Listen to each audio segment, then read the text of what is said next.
तो दोस्तों आज मैं एक्सप्लेन करने वाला हूँ 7 आउट ऑफ 10 वाली एक IMDb psychological horror thriller movie को जिसका नाम है द स्टोकर। इसको डायरेक्ट किया है पार्क चान बोक ने, जो कि उनका इंग्लिश लैंग्वेज का डायरेक्शनल डेब्यू है, और इस मूवी को लिखा है वेंटवर्थ मिलर ने। मूवी काफी इंटरेस्टिंग है, आपको देखने में मजा आएगा क्योंकि इसको काफी सारे अवार्ड्स वगैरह भी मिल चुके हैं। तो दोस्तों मैंने कल ही एक्सप्लेन किया था द फीस्ट यानी कि ग्लर्ड नाम की एक बहुत ही बढ़िया हॉरर मूवी को। अगर आपने उसे नहीं देखा है जाकर देख लेना, देखने में आपको मजा ही आ जाएगा। उसका लिंक आपको नीचे कमेंट सेक्शन के अंदर टॉप पे मिलेगा। तो चलिए अब बिना किसी देरी के चलते हैं सीधा वीडियो की तरफ। कहानी की शुरुआत एक फ्यूनरल से होती है। जिस आदमी का फ्यूनरल हो रहा था, दरअसल वो आदमी एक कार एक्सीडेंट के दौरान खत्म हो गया था, जिसका नाम रिचर्ड स्टोकर होता है। रिचर्ड की वाइफ इवलिन और उसकी बेटी इंडिया इससे काफी दुखी थे, और खासकर इंडिया क्योंकि वो अपने फादर के काफी क्लोज थी।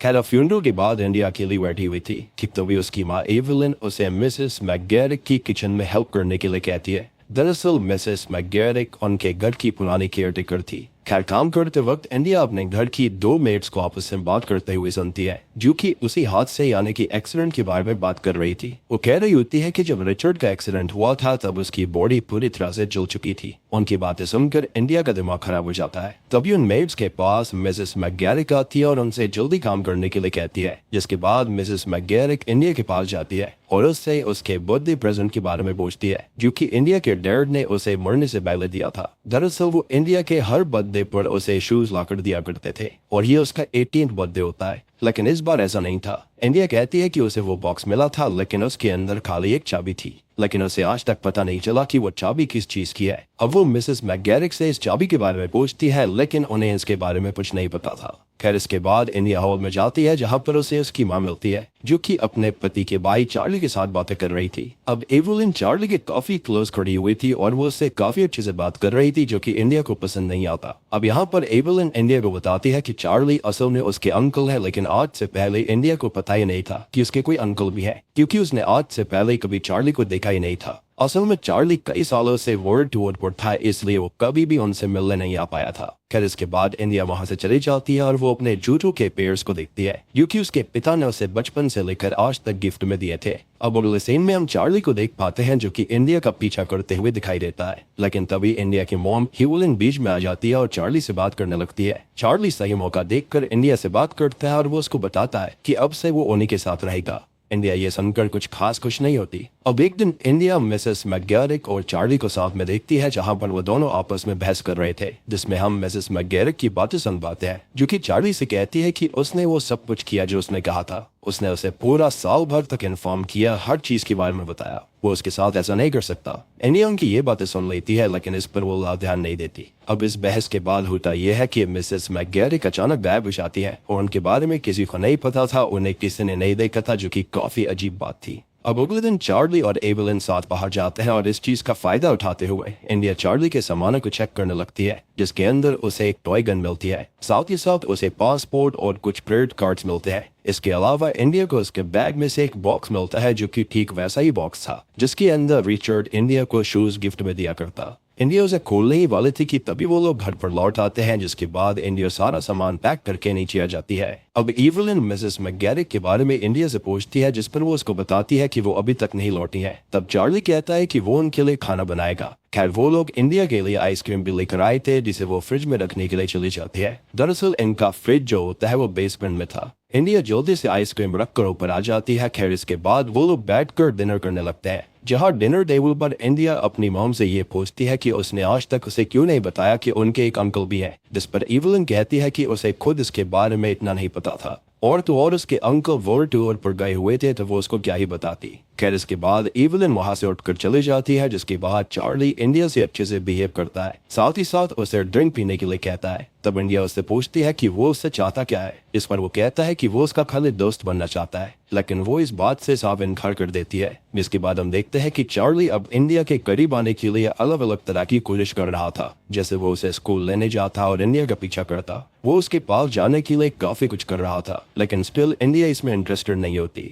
आई मीन लड़की ने अभी अभी अपने पिता को खोया है और आप उसके इतने करीब आने की कोशिश कर रहे हो, थोड़ा तो वेट करना चाहिए था। खैर अब एक दिन वो स्कूल से घर लौटती है जहाँ पर वो अपने मॉम को चार्ली के करीब देखती है। एक्चुअली इवलिन चार्ली को पसंद करती है लेकिन इंडिया इस बात से इतनी खुश नहीं थी। खैर इसके बाद एक दिन इंडिया के मिलने के लिए उसकी ग्रेट आंटी जिन आती है। वो इंडिया को काफी पसंद करती थी और वो खास इंडिया के लिए यहाँ पर आई थी और इनका पूरा नाम असल में ग्वेंडोलिन स्टोकर होता है, लेकिन प्यार से सब इनको जिन आंटी ही बोलते थे। खैर फिलहाल वो यहाँ किसी होटल में रुकी हुई थी। खैर रात को वो बैठकर डिनर करते हैं जहाँ पर चार्ली के बारे में बात चल रही होती है। इवलिन अब आंटी को बताती है कि चार्ली ने वर्ल्ड टूर किया हुआ है और वो लास्ट टाइम यूरोप में था। ये बात सुनकर आंटी घबराने लगती है। उसे देखकर ऐसा लग रहा था जैसे वो चार्ली के बारे में कुछ जानती थी। यहाँ पर उसे इंडिया से अकेले में बात करनी होती है लेकिन अभी उसे समय नहीं मिलता। तब वो इंडिया को कल मिलने के लिए कहती है, जिसके बाद आंटी जिन वहां से निकलने लगती है और निकलने से पहले चार्ली उससे उसके होटल का नाम पूछता है कि वो कौन से होटल में रुकी हुई है। इस पर आंटी उसे बता देती है जो कि उन्हें नहीं करना चाहिए था। अब यहाँ पर एक इंटरेस्टिंग चीज ये होती है कि जो आंटी जिन होती है उन्होंने अपना फोन यही कहीं छोड़ दिया था, लेकिन बाद में वो डर के मारे दूसरा होटल ले लेती है। यानी कि उनको साफ साफ किसी रीजन की वजह से चार्ली से डर लग रहा था, जिसके चलते वो इंडिया को और उसके घर में एक फोन बूथ से कॉल करने की कोशिश करती है। लेकिन तभी वहां पर चार्ली आ जाता है जो कि बेड से उनको मौत के घाट उतार देता है। एनकिम का गला दबा देता है। अब इधर इंडिया बेसमेंट के अंदर आइसक्रीम खाने जाती है कि तभी उसे वहां पर मिसेस मैकगैरिक की लाश मिलती है, जिसको जरूर आर्ग्यूमेंट्स के बाद चार्ली ने ही मार दिया होगा, क्योंकि जिन आंटी को भी देखो उसने कैसे मार डाला और फ्रीजर में उनको छुपा दिया था। लेकिन ये बात इंडिया अभी किसी को नहीं बताती। अगले दिन इंडिया को स्कूल में चार्ली लेने आता है लेकिन इंडिया पैदल ही घर जाने लगती है। अब देखो स्कूल के अंदर क्या होता है कि काफी सारे लड़के जो होते हैं ना उसे परेशान करने लगते हैं। स्पेशली एक क्रिस नाम का लड़का होता है जो कि उसे बुली करता है, लेकिन इंडिया अपना जो इनर एग्रेशन होता है वो उसके ऊपर उठाती है। वो उसके हाथ में पेंसिल भोंक देती है। इसके बाद होता यह है कि एक और क्लासमेट का अटेंशन उसकी तरफ चला जाता है जिसका नाम बेब टेलर होता है। अब जैसे ही वो वापस घर पर आती है तो वहां पर हम देखते हैं कि इवलिन और चार्ली इंटीमेट हो रहे थे, जिससे वो काफी गुस्से में आ जाती है, जिसके चलते वो सीधा लोकल डाइनर पर जाती है जहां पर उसे विप मिलता है और वो और विप जाकर अब जंगलों में जाता है जहां पर वो मेकआउट करने लगता है। लेकिन होता यह है कि इंडिया बहुत ही ज्यादा आक्रोश में आ जाती है और वो उसके लिप्स पर बाइट कर देती है। इसके चलते विप को ऐसा लगता है कि वो उसे सिग्नल दे रही हो और वो उसके साथ में गलत काम करने वाला होता है, लेकिन तभी चार्ली वहां पर आ जाता है और वो विप की गर्दन तोड़कर उसको मार डालता है। जिसके बाद होता यह है कि जो विप की बॉडी होती है वो अधमरी हालत में इंडिया के ऊपर ही आकर गिरती है।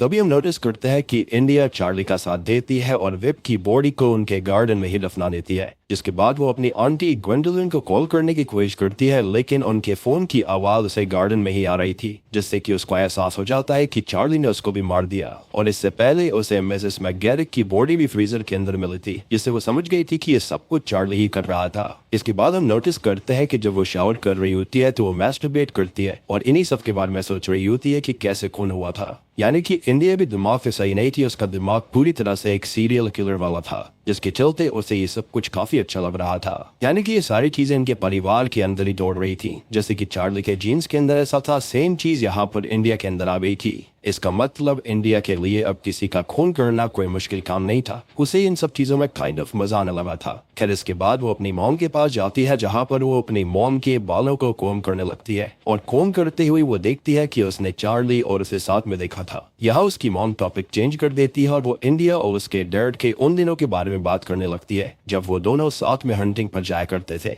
तब इंडिया उसकी माँ को उसके डैड की सिखाई हुई बात बताती है। वो बताती है कि जब भी हंटिंग करो उससे पहले शांत रहो और अपने नजरें हर जगह रखो। खैर इसके बाद इंडिया अपने डैड के रूम में किसी काम से जाती है जहाँ पर उसे एक ड्रॉर दिखाई देता है जहाँ पर वो अपने की को लगाकर देखती है जो कि उसे अपनी आखिरी यानी कि 18 बर्थडे पर मिली थी। एंड किस्मत देखो कि वो वहां पर लग जाती है। उसे खोलने पर उसे कुछ फोटोग्राफ्स मिलते हैं जो कि टीचर और चार्ली के बचपन के थे। साथ ही साथ उस फोटो में एक जॉनथन नाम का बच्चा भी था। थोड़ा और देखने पर उसे कुछ और लेटर्स मिलते हैं जो कि चार्ली ने इंडिया के लिए लिखे थे। दरअसल चार्ली इंडिया को काफी समय से लेटर्स भेजता हुआ आ रहा था। चार्ली इंडिया को चाहता था और अब से नहीं बल्कि उसके पैदा होने के बाद से चाहता था। हालांकि उसने इंडिया को कभी नहीं देखा था और वो ये भी कहता है कि उसे कोई फर्क नहीं पड़ता वो उसके बारे में क्या सोचती है। ये सब पढ़कर इंडिया को काफी अच्छा लगता है क्योंकि आज से पहले कभी किसी ने उससे ऐसे बात नहीं करी थी और न ही कभी किसी ने उससे इतना प्यार किया था। अब ये सब देखकर वो काफी इमोशनल हो जाती है और चार्ली के पास जाने लगती है, लेकिन तभी वो लेटर की पीछे चेक करती है जिस पर सेंडिंग एड्रेस एक मेंटल हॉस्पिटल का होता है। ये देखकर वो पुलिस डिपार्टमेंट में कॉल करती है क्योंकि चार्ली उसके लिए सही नहीं था, लेकिन चार्ली को देखकर वो पिघल जाती है और वो कॉल रख देती है। जिसके बाद वो उससे बात करती है जहाँ पर चार्ली उसे पूरी सच्चाई बताता है सबसे पहले वो जॉनथन के बारे में बताता है। दरअसल जॉनथन रिचर्ड और चार्ली का छोटा भाई था जिसे रिचर्ड काफी प्यार करता था।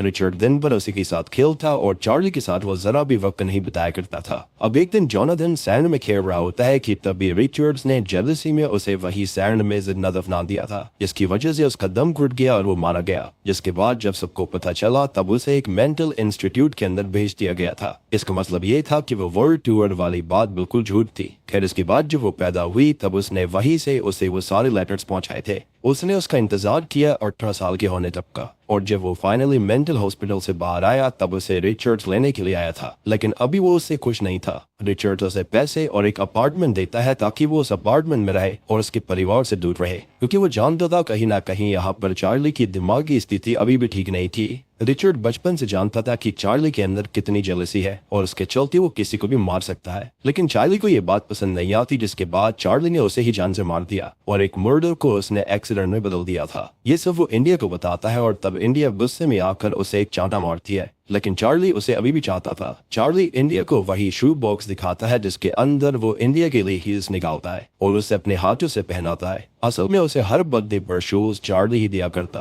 और वो उन शूज को मिसेस मैकगैरिक के जरिए उसे पहुंचाता था। अब यहाँ पर इंडिया शांत थी, इनडायरेक्टली उसने उसे माफ कर दिया था, यानी कि इंडिया के डैड उसे ये सारे शूज नहीं दिया करते थे, ये सारा कुछ चार्ली का था। और आपको ये भी याद हुआ कि मिसेस मैकगैरिक ने यह भी कहा था कि उसने आज तक जो कुछ कहा वो सब कुछ किया, यानी कि ये सब वो चार्ली के कहने से आज तक करती आ रही थी। अब चार्ली उसे अपने साथ न्यूयॉर्क ले जाना चाहता था, जिस पर वो मान भी जाती है। अब तभी वहां पर ऑफिसर हावर्ड आ जाता है जो कि विप के बारे में पूछताछ करने आया था, क्योंकि आखिरी टाइम वो इंडिया के साथ था। अब इंडिया उसे अपने सफाई देने लगती है कि तभी चार्ली बीच में आ जाता है और इंडिया का सपोर्ट करता है, जिससे कि हावर्ड वहां से उस वक्त के लिए चला जाता है। फिर अब इसके बाद में चार्ली और इंडिया इंटीमेट हो रहे होते हैं कि तभी इंडिया की माँ उसको देख लेती है और वो इंडिया को काफी बुरा भला कहने लगती है, लेकिन ये बात चार्ली को अच्छी नहीं लगती। तभी चार्ली इवलिन को अकेले में सेड्यूस करने लगता है, लेकिन वो धोखे से उसे अपने बेड से जान से मार डालता है। तभी इंडिया आती है और उसे शूट कर डालती है। चार्ली मौके पर मारा जाता है, जिसके बाद इंडिया उसे अपने बैकयार्ड में ही गाड़ देती है। अब इसके बाद वो चार्ली की कार उठाकर सब कुछ छोड़कर न्यूयॉर्क जाने लगती है।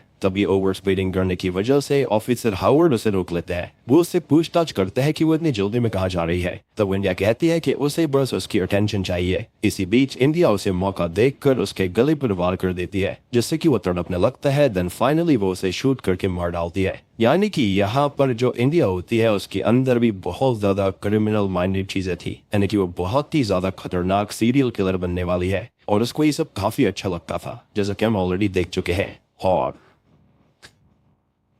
वो इसी के साथ में स्टोकर मूवी यहीं पर खत्म हो जाती है।